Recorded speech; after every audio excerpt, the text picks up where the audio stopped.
Washington, Reuters. Transgender people will be allowed for the first time to enlist in the U.S. military starting on Monday, January 1, as ordered by federal courts, the Pentagon said on Friday after President Donald Trump's administration decided not to appeal rulings that blocked his transgender ban. Two federal appeals courts, one in Washington and one in Virginia, last week rejected the administration's request to put on hold orders by lower court judges requiring the military to begin accepting transgender recruits on January 1. A Justice Department official said the administration will not challenge those rulings. The Department of Defense has announced that it will be releasing an independent study of these issues in the coming weeks. So rather than litigate this interim appeal before that occurs, the administration has decided to wait for the Dodd study and will continue to defend the president's lawful authority in district court in the meantime, the official said, speaking on condition of anonymity. In September, the Pentagon said it had created a panel of senior officials to study how to implement a directive by Mr. Trump to prohibit transgender individuals from serving. The Defense Department has until February 21 to submit a plan to Mr. Trump.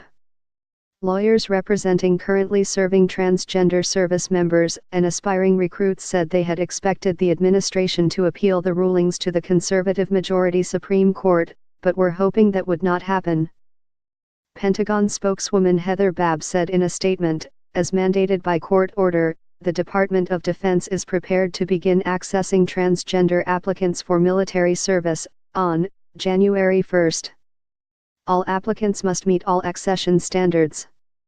In a move that appealed to his hardline conservative supporters, Mr. Trump announced in July that he would prohibit transgender people from serving in the military, reversing Democratic former President Barack Obama's policy of accepting them.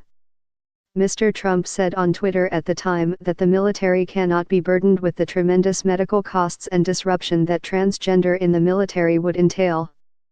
4 federal judges, in Baltimore, Washington, D.C., Seattle, and Riverside, California, have issued rulings blocking Mr. Trump's ban while legal challenges to the Republican president's policy proceed. The judges said the ban would likely violate the right under the U.S. Constitution to equal protection under the law. The Pentagon on December 8 issued guidelines to recruitment personnel in order to enlist transgender applicants by January 1. The memo outlined medical requirements and specified how the applicant's sex would be identified and even which undergarments they would wear. There has been a tremendous amount of care, thought and planning that has gone into the policy that is set to go into effect on January 1, allowing transgender people to enlist, said Ms. Jennifer Levi, a lawyer with gay, lesbian, and transgender advocacy group GLAAD. Both GLAAD and the ACLU represent plaintiffs in the lawsuits filed against the administration. The Trump administration previously said in legal papers that the armed forces were not prepared to train thousands of personnel on the medical standards needed to process transgender applicants and might have to accept some individuals who are not medically fit for service.